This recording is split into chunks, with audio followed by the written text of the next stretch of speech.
This episode of Switchcraft is brought to you by patrons like Trevor B. Support Switchcraft and my other content for as little as $1 at patreon.com/runjumpstomp.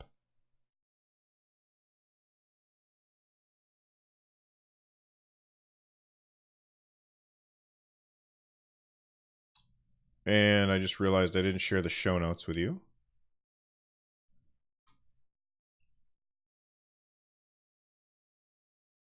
So there's the show notes.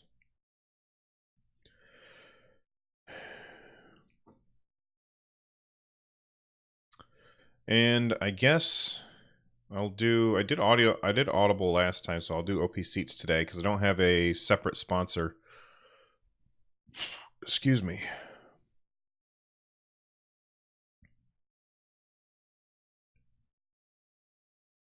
Episode 125 of Switchcraft is brought to you by opseat.com.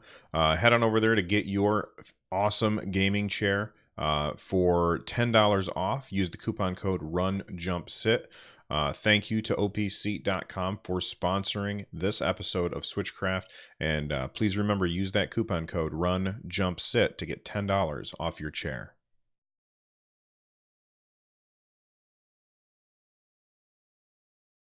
Diamond Kill, thanks for the follow. I appreciate it. We'll name that patron. And we'll name this sponsor.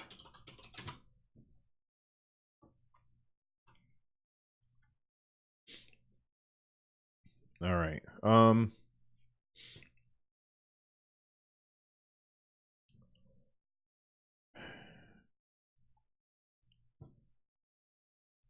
Switchcraft is recorded live 3 times a week at 3 p.m. U.S. Eastern on Tuesday, Thursday, and on Saturday at whatever time the universe allows. For instance, today it's Saturday, the 23rd of December, and it's 10:26 a.m. So usually I don't record this early, but if you want to show up when we record live, you can head on over to twitch.tv/runjumpstomp.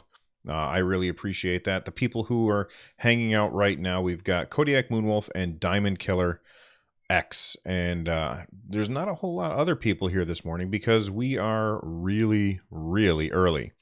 So thank you guys for showing up. I appreciate it. I can also see a couple of lurkers here, so I appreciate that as well. All right, let's start with a review from iTunes. I got a new review from T-Bond22, who I thought had already reviewed the show, but maybe not. They gave it 5 stars, and they said, you get 3 great shows a week. RJS does a great job with the solo podcast. He has the perfect voice for a podcast, too. If you're into Nintendo, you should give the show a listen. So thank you very much for that 5-star review. The more of those we get, the higher up on the charts we will climb. So I appreciate that big time. Let's see. Email. I got an email this week as well. This is from Jeff GG. They said, RJS, so we know it takes years to create a great game, and we've seen Nintendo release some major games in 2017, such that a lot of us are now concerned with 2018. The Switch has been such an overwhelming success, now Nintendo has to adjust to a platform with soon-to-be tens of millions of customer consoles. However, quickly adjusting isn't possible when it takes years to make a great game. But then I read in an article, sellers also made the claim that Metroid Prime 4 will be developed by Bandai Namco. Nintendo had previously announced that their in-house producer, Kensuke Tanabe, was heading up the development team for Metroid Prime 4, so I hadn't really thought about that. But if Nintendo's flush with cash, they can use their in-house talent to produce a game. Maybe they can adapt relatively quickly and keep the good games coming by using external studios for hands-on work. What do you think, Jeff GG?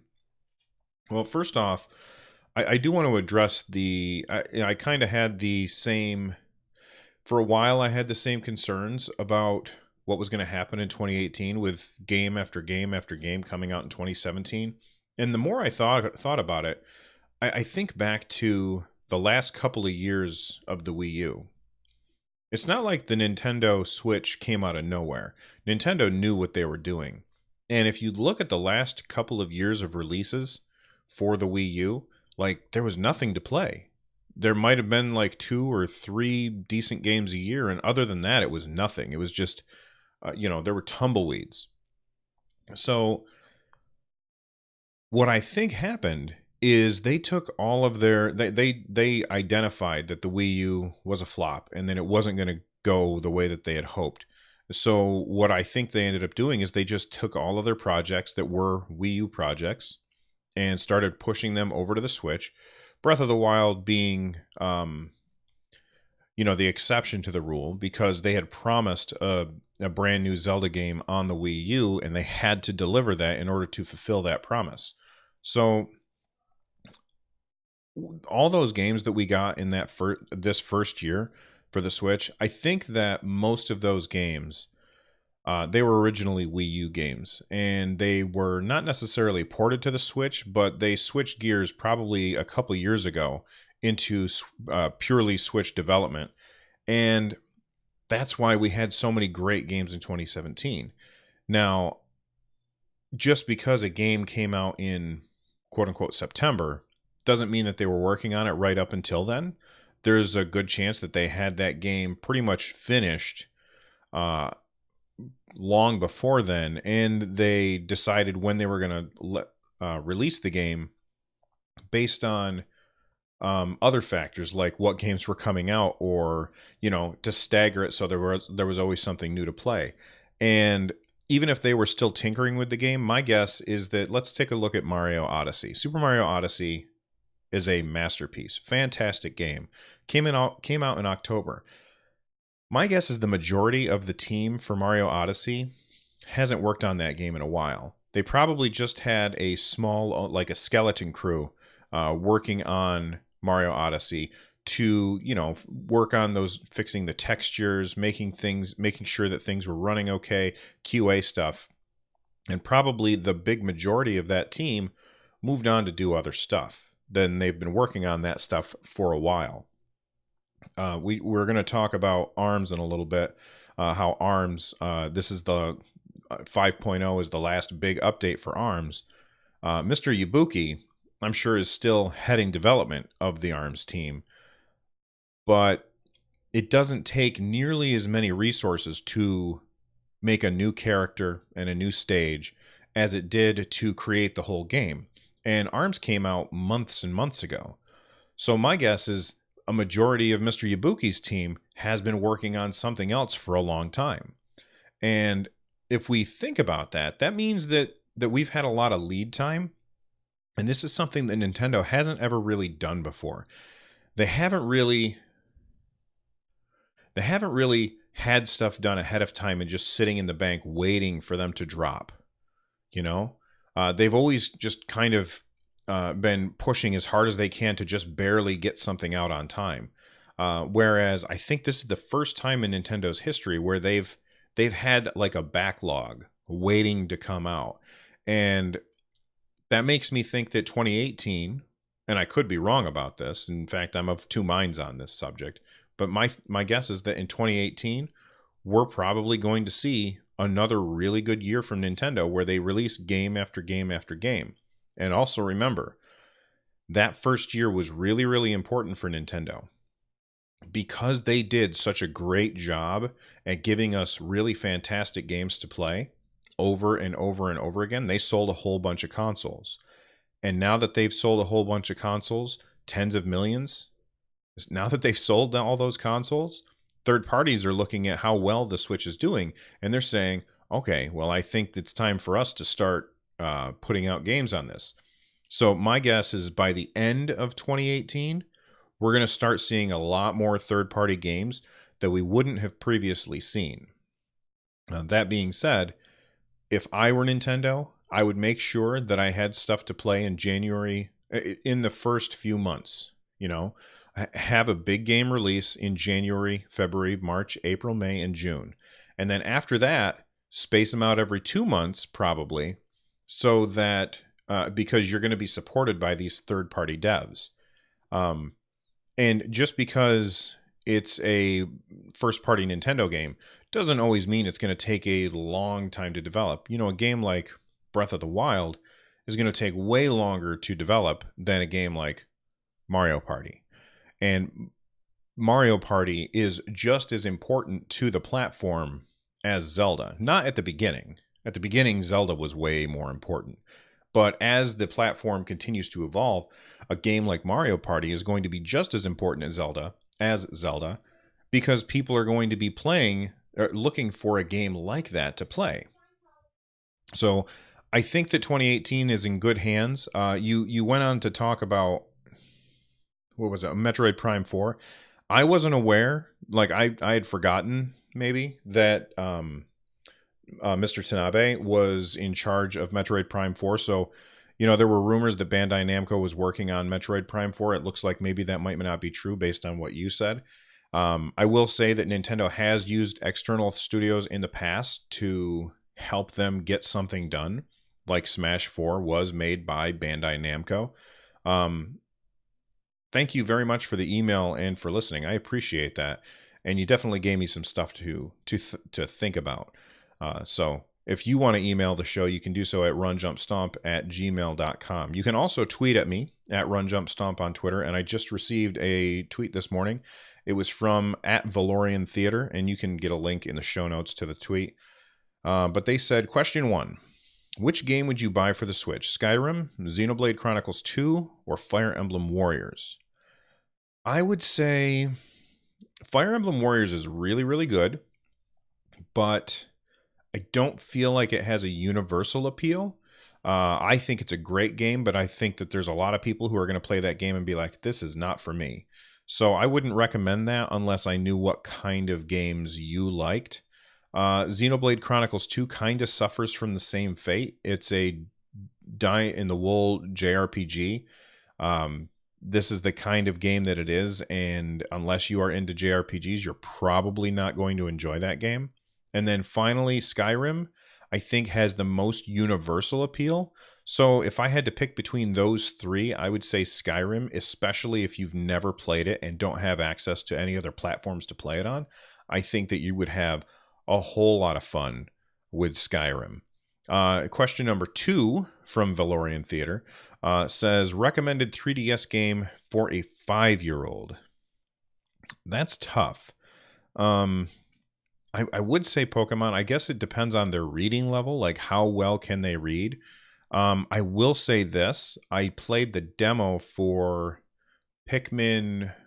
No, Hey Pikmin. I played the demo for Hey Pikmin. And it really, to me, and again, I only played the demo, but to me, it felt like a very simple game that a younger player would really be able to get into. Now, that being said, I only played the demo, so I'm not really sure. But with the 3DS, there's so much to choose from. You know what I would recommend is you just go to Google and you type best 3DS games, and they'll start listing them off. I feel like Hey Pikmin is really aimed at kids, and I don't think there's too much text in the beginning. So I would recommend Hey Pikmin with all of the qualifications that I said. If you are, thank you very much for the tweet, Valorian Theater. If you want to call the show, you can call and leave a voicemail at 260-RUN-JUMP. That's 260-786-5867. And of course, you can join our community Discord channel at runjumpstomp.com/Discord. We'll call that feedback. And I'll save where I am. File, save project as SC125. Hey, Captain Logan, how's it going?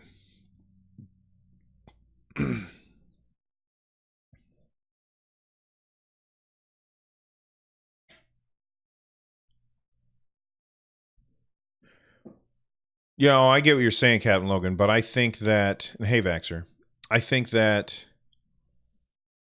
not every game takes the same amount of time to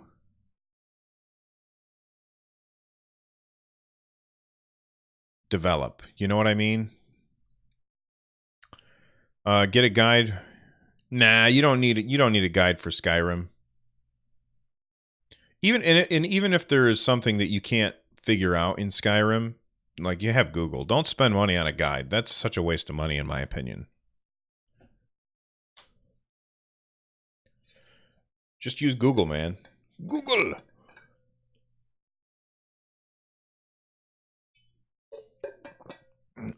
How am I on the East Coast? I'm cold on the East Coast, Captain Logan. I'm cold. All right.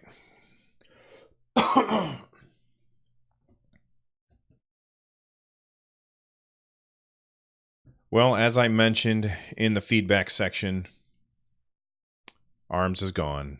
It's not gone. I don't know why I said that. Let me start over.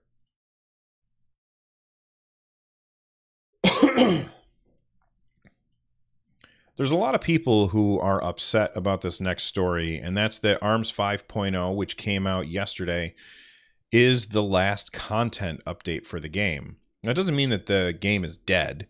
It means that they're done making new characters and expanding the roster. And there's a couple different ways to look at this. One way to look at it is that the game is no longer supported by Nintendo, and that's not true. They're going to continue to do balance patches. They have said as such.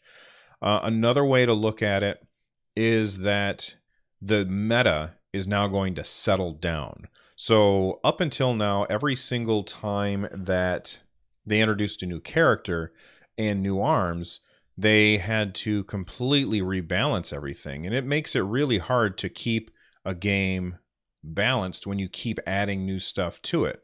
Another way to look at it is that ARMS is now finalized. So, you know, in the past, way back in the day, when I was a young one, and you bought a game that was finished, and you played that game, and it didn't really change all that much.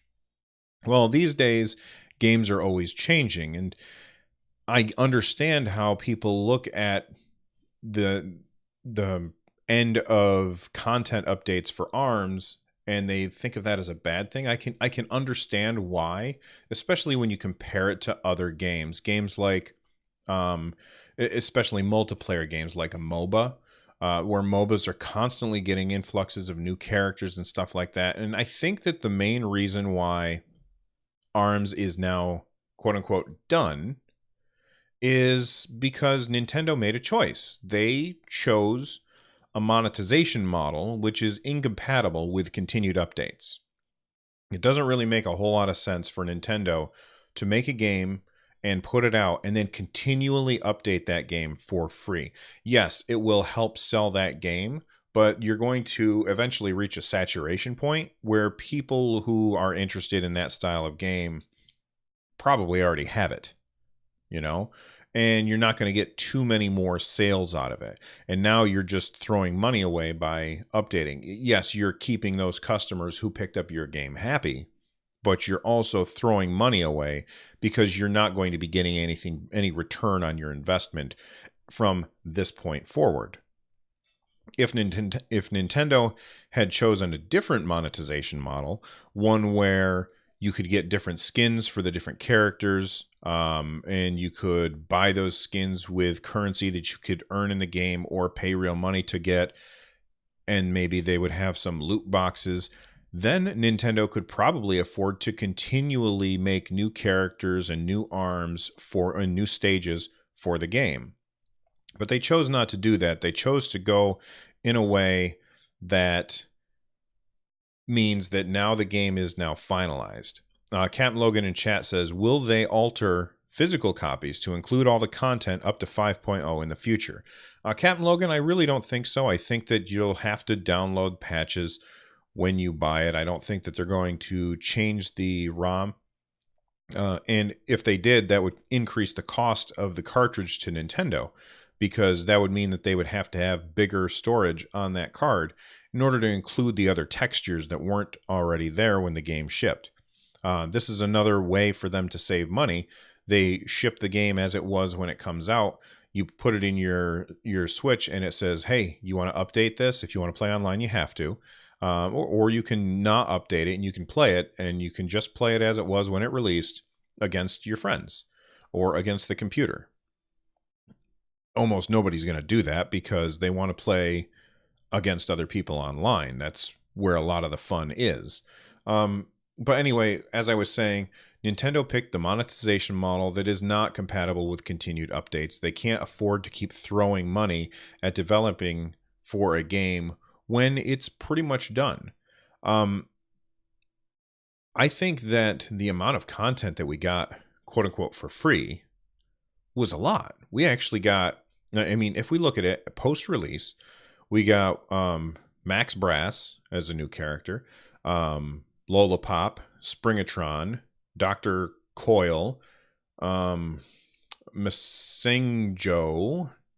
So we got 5 new characters, 5 new stages, and each new character came with 3 new arms, so 15 new arms. And we got all of that for free after the game launched. So I think Nintendo is fine by saying 5.0 is the last content update.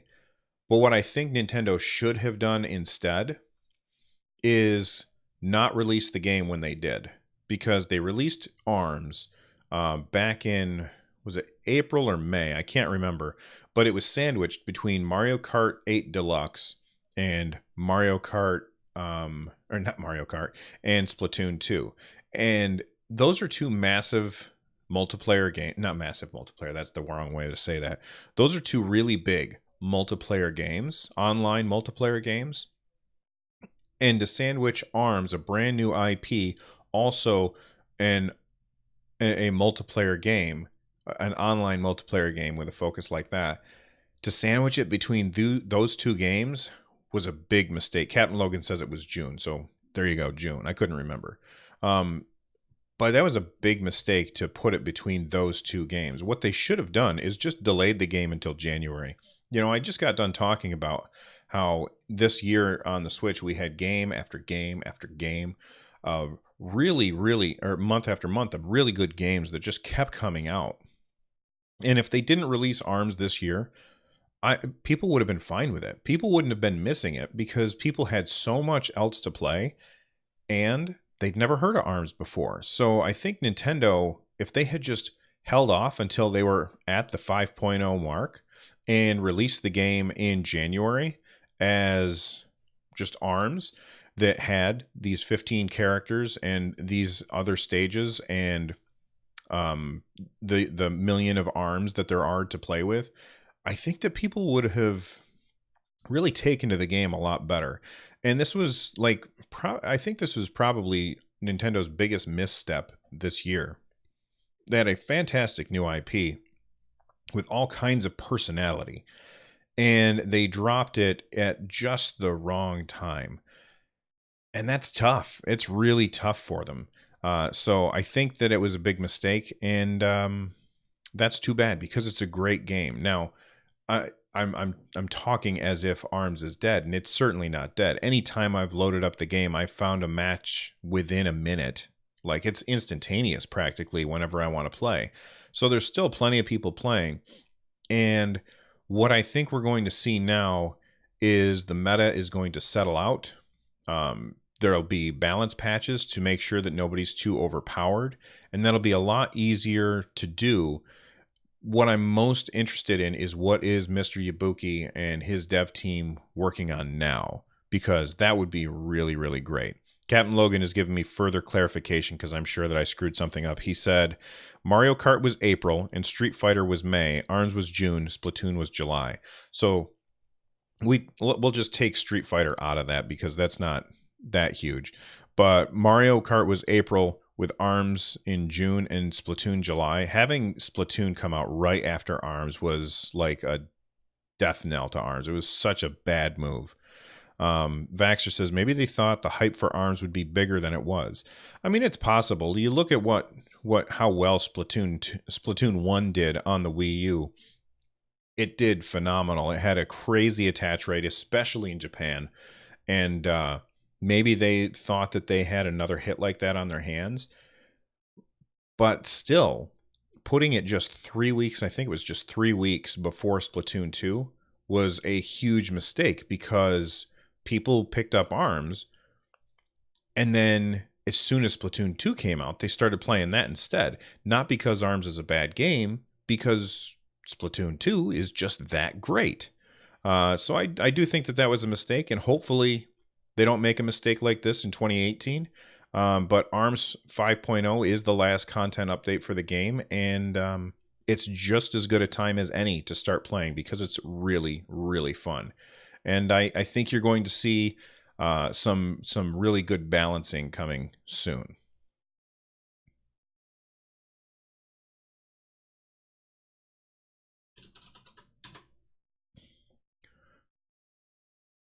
Okay. That's okay, Pudding. I'm really early. That's why it is.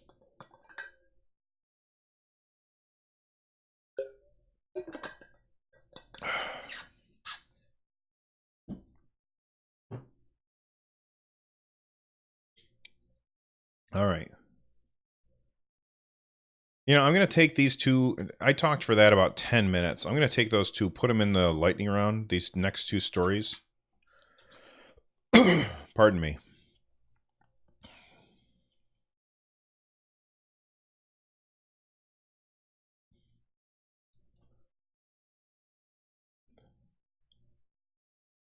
Stop. Let me save.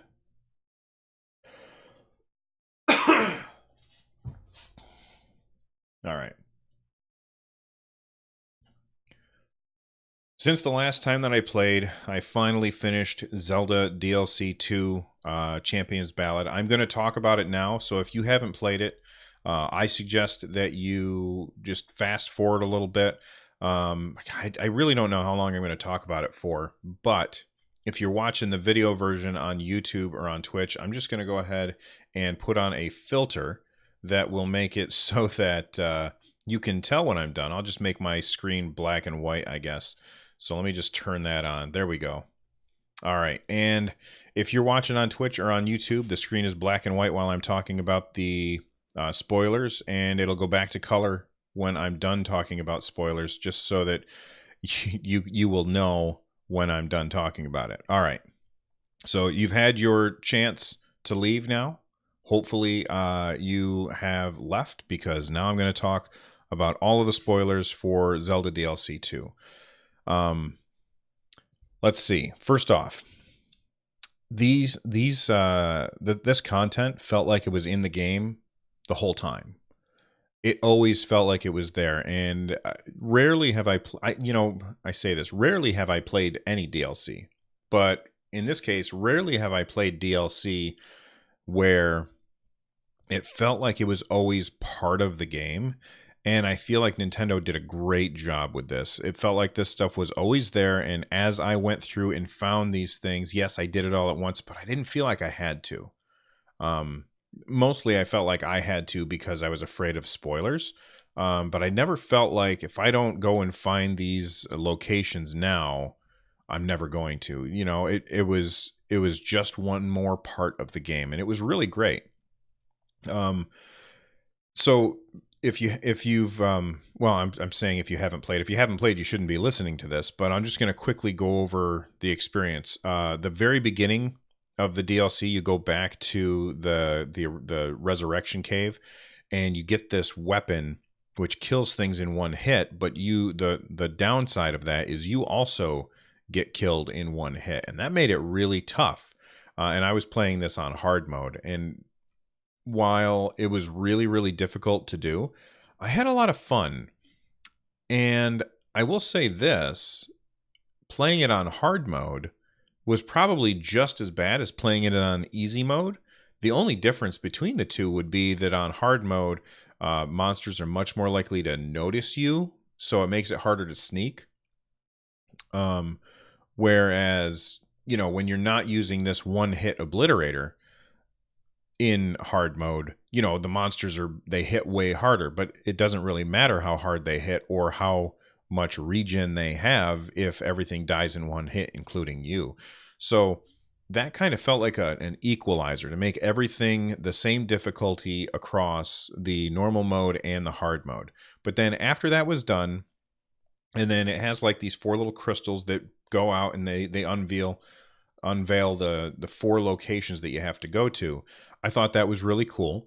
And then you go to those 4 locations, and each one is this little, almost like a mini shrine with 3 pictures on it. And I really loved this. It felt like a scavenger hunt. using those pictures and the map and the topography in the map to try and figure out, okay, this is where I need to go to find this next shrine. And I did like that the shrines looked different.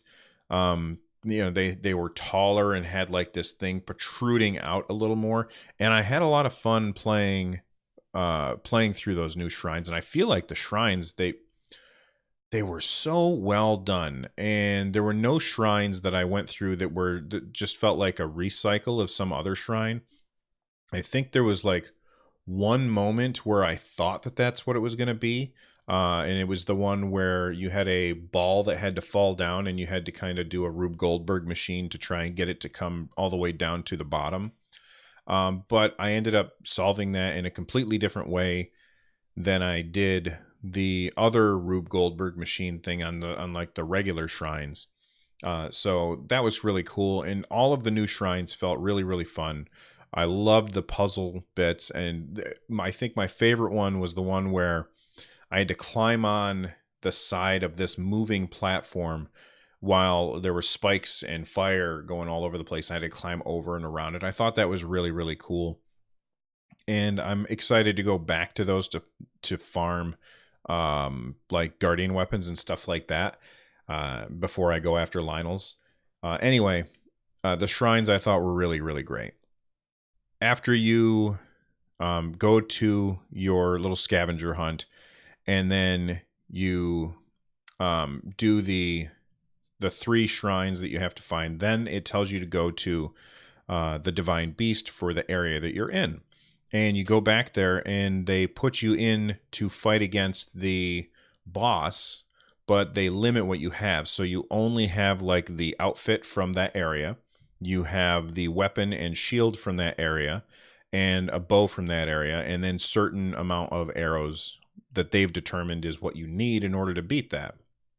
This made defeating some of the enemies really difficult. I think, which was weird, I feel like the hardest one for me was the water one, the one with the elephant. I felt like that one was the hardest for me just because I had trouble getting over to it and I kept running out of arrows as it would run away from me. But overall, I would say that I feel like it was a little lame that we didn't get new bosses to fight in there. It was just the same fights again, but they controlled it with what gear I had. I will say that I had fun fighting those bosses again, and I do like that now I can finally go back. And I wish I had thought of this at the time, but I can now go back and fight those bosses anytime I want and take their pictures so I can get 100%.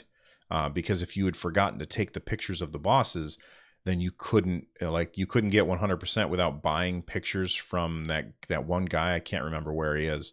So now I'm excited that I can go back in anytime I want, fight those bosses, and I can take their pictures so I can finish off my collection. You do that for all 4 bosses, and then they tell you to go back to the Resurrection Shrine. You put your Sheikah Slate into the thing. I can't remember where it is. Or what it's called, but you put your Sheikah Slate into like the little pedestal, and it activates an elevator, which then takes you down. Like the whole room kind of falls down, and when you're at the bottom, you are now in this cool. And it looked like just a couple of cylinders, but basically you had like 4 different puzzles to figure out. And as you did, they kept respawning like guardians for you to kill. Not like full guardians, but like the shrine guardians. Just to kind of mix things up a little bit. But each different section of this quote unquote dungeon was themed. So like they had a water area and an electricity area, etc. I felt like this is easily the best dungeon in the game, without a doubt. And I wish all of the dungeons were as interactive as this one. I had a lot of fun playing on these. And the game forced me to use all of Link's abilities again. Finally, when I unlocked the door and went through and fought the boss, it was insane. The boss was those dudes that sit at the end and give you the shrines or the spirit orbs. It was one of those guys. And those guys are really, really hard to fight, especially on hard mode. Uh, he, he regened incredibly fast. So you had to constantly be very, very aggressive to try and take him out before his regen went up. I died. Well, I didn't die once. I quit once because I felt like I had wasted too many weapons. And so I just was like, screw it, I'm reloading and starting over now that I kind of understand how the boss fight works. Um, the boss's second phase for me was a nightmare. I couldn't keep an eye on where they were. If you are having trouble with that fight, or maybe you're listening because you don't care about spoilers, um, I would recommend you wear the Barbarian's outfit because that gives you a lot more damage. And he doesn't really do that much damage. You can mitigate a lot of that damage. And especially just go to the Lover's Lake. That's the lake that's shaped like a heart. And pick all of the hearty radishes before you go there. And then cook. Like I think it'll have 7 of them. And then you can cook them all one at a time. And those are 7 times that you can refill your health. Then go to the Great Fairy Fountain, grab some fairies to take with you. And health really was not an issue for me. And there were a couple times where like I wasn't paying very much attention and I ran out of health and a fairy picked me up or Mifa's Grace brought me back to life. But overall, I would say that you don't need that much protection from him. You just got to be able to do damage fast enough to keep him from or to keep him from regenning, so that you can actually kill him. I guess my real question after fighting him is if there's 140 of these guys, because I feel like I think we had 20 shrines in all. Well, no, not 20, 12 shrines in all. No, 12 plus 4 on the Great Plateau. So 12, 13, 14. So 16 shrines. So if there's 136 of these guys in the world, why does Hyrule need Link? Because these guys are total badasses. And, I got my tail kicked by these guys. So I don't think that we need Link. We've got 136 of these samurai crazy mans. And if they just go after Ganon, then I think we'll be all set. Anyway, that's the end of the spoiler section. So if you left because of the spoilers, let me go ahead and turn off my filter for black and white because now spoilers are off. Overall, I'm going to say that I thought the DLC 2 was fantastic. Definitely worth the money. A lot of people say that they liked DLC 2 better than DLC 1. Honestly, I can't imagine playing the game on normal mode anymore. Playing it a game on hard mode is, for me, definitely the way to go. I had so much fun in hard mode. It completely changed the game for me and forcing me to constantly play aggressive. And I'm really happy that I got both of the DLCs because I feel like they both really changed the game and made them fun. And after 200 hours in Zelda, you'd think I'd be done, but I still have a lot of stuff to do.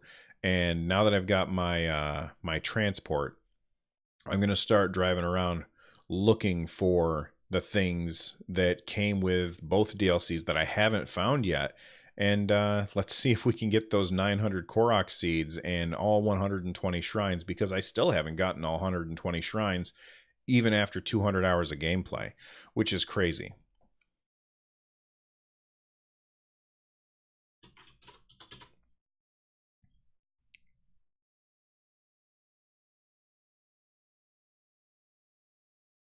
Why is that a disappointment, Captain Logan? I feel like you can get just as much. I mean, how much more stamina and hearts do you need?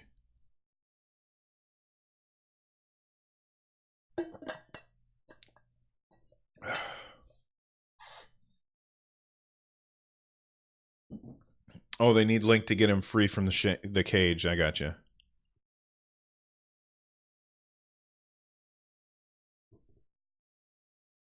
Yeah, it did remind me of an Engine 2, Kodiak.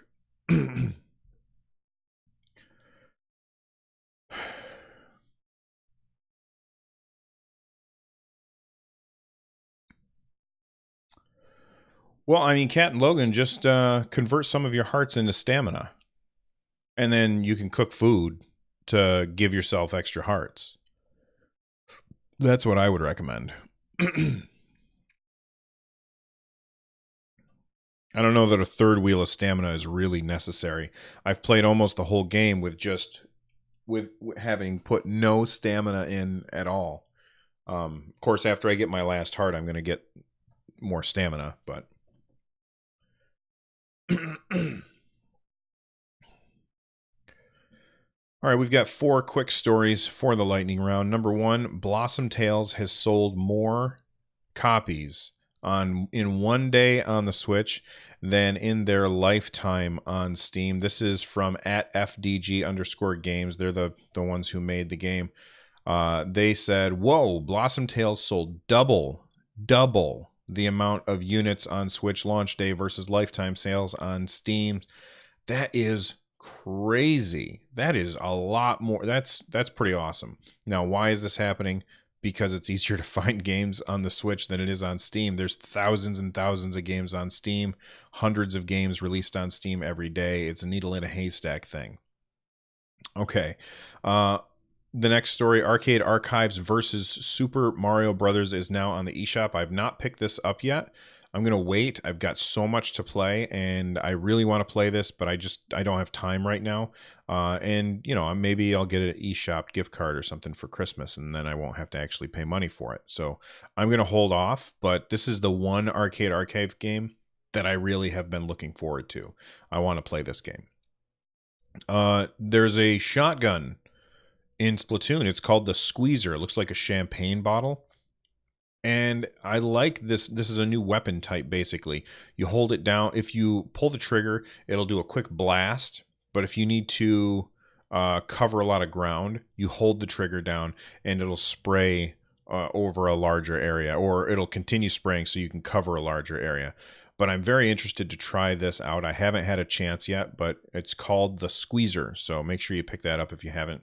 And lastly, in the lightning round, there's this new game. Well, it's not a new game. It's a game that's already out, but it's not out for the Switch yet. But it is coming to the Switch. It's called Disc Jam. Disc Jam looks really cool. If you click on the link in the show notes, there's a link to a tweet, and basically it looks like almost like a tennis game with a frisbee. So you're trying to get the ball past the other team to score a goal on the opposite side. And so they throw the ball, or they throw the disc at you, and you can, like they show in this one little clip, like this guy blocks it, it flies up, his partner grabs it and then throws it, bounces it off the wall and hits it past the enemy to score 3 points. I think it looks really cool, and I'm looking forward to playing this. It seems like the perfect kind of game to play on the Switch, because you can take those Joy-Cons off, hand one to a friend, and then you guys can play side by side without having to buy an extra controller and play online against other people. I did see that the game is usually played split screen, so if you want to play against somebody locally, then you'll end up playing split screen, unless of course you're using 2 Switches, in which case I'm sure that you'll be able to do it online. But I think that this game looks really, really cool, and I'm looking forward to it. No information on a release date yet. And even so, like, people have said, it's not a rumor. It's more of a, what's the word I'm looking for? It's just unannounced. So they haven't formally announced it, but apparently it is coming. Call that lightning round.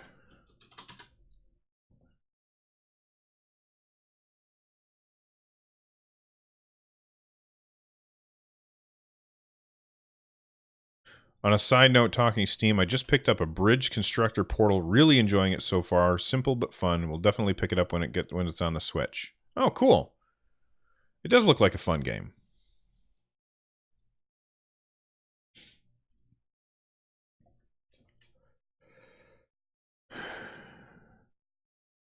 Yeah, Lumberjoke is correct. It's the arcade version, which is slightly different and has never been released on a console before. So that's very interesting.